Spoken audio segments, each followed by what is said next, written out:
जैसा कि मैंने आपको बताया था कि मैं आपसे बच्चों में किडनी फेलियर के बारे में कुछ जानकारियां साझा करूंगा, उसको जारी रखते हुए मेरा ये संदेश है, मेरी कुछ एडवाइजेज़ हैं जो मैं आपसे अब आगे शेयर करने जा रहा हूँ। बच्चों के अंदर किडनी फेलियर बड़ों के मुकाबले बहुत कॉमन नहीं है, परंतु फिर भी बच्चों में किडनी फेलियर होता है और ये टेम्परेरी और परमानेंट दोनों हो सकता है। बच्चों में किडनी फेलियर होने के बहुत सारे कारण हैं। उन कारणों में आनुवंशिक कारण, यानी कि बच्चों की किडनी में बर्थ डिफेक्ट होना, बच्चों की किडनी में जेनेटिक डिफेक्ट होना, बच्चों की किडनी और पेशाब की थैली में बनावटी डिफेक्ट होना, बच्चों में किसी प्रकार का गंभीर इन्फेक्शन होना, बच्चों के अंदर कुछ बीमारियां जैसे कि डेंगू, मलेरिया अगर काफ़ी गंभीर स्थिति में पहुंच जाएं तो उन समस्याओं के कारण किडनी फेलियर होना, और बच्चों में कुछ इम्यून मीडिएटेड, यानी कि हमारी इम्यूनिटी, हमारी रोग प्रतिरोधक क्षमता से जुड़ी हुई किडनी की कुछ समस्याओं के कारण किडनी फेलियर होता है। यह किडनी फेलियर को हम मुख्यतः दो भागों में बांटते हैं। टेम्परेरी, जो कि इलाज के बाद उसमें किडनी की पूरी तरह रिकवरी हो जाएगी और किडनी नॉर्मल फंक्शनिंग किडनी के रूप में काम करेगी, एवं परमानेंट, जिसके अंदर किडनी के ऊपर जो भी डैमेज हुआ है किसी भी कारण से, वो डैमेज पूरी तरह नॉर्मल नहीं हो पा रहा है और उसके कुछ अंश किडनी में रह गए हैं, जिस वजह से किडनी को जिस प्रतिशत से काम करना चाहिए था उससे कुछ कम प्रतिशत से वो काम कर रही है। अगर किडनी का काम करने का प्रतिशत 80% से कम है तो उसका मतलब ये है कि किडनी डैमेज बच्चे में हो गया है। अगर ये काम करने का प्रतिशत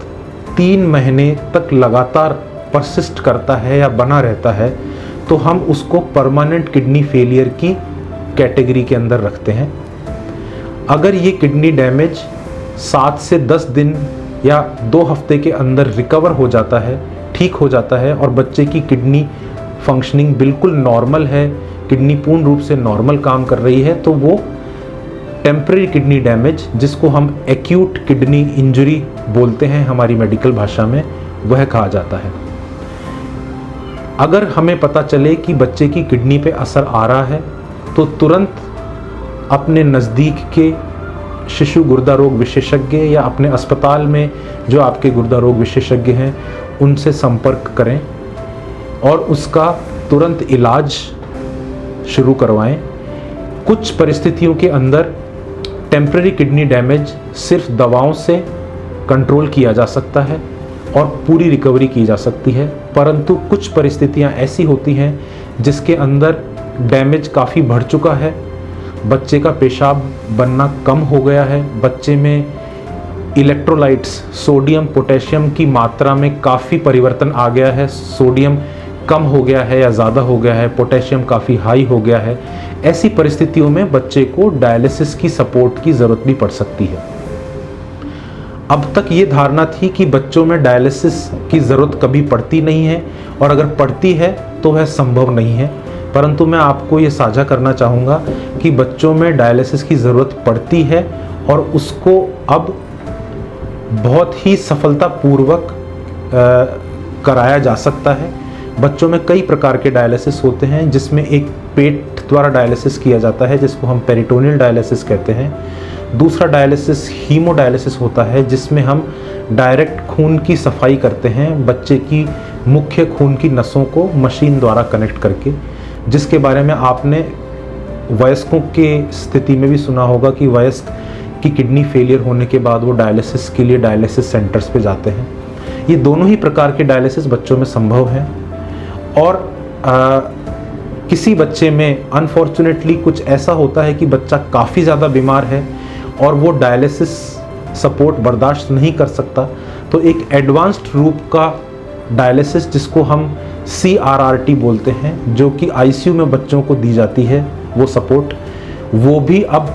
बच्चों में आसानी से कराया जा सकता है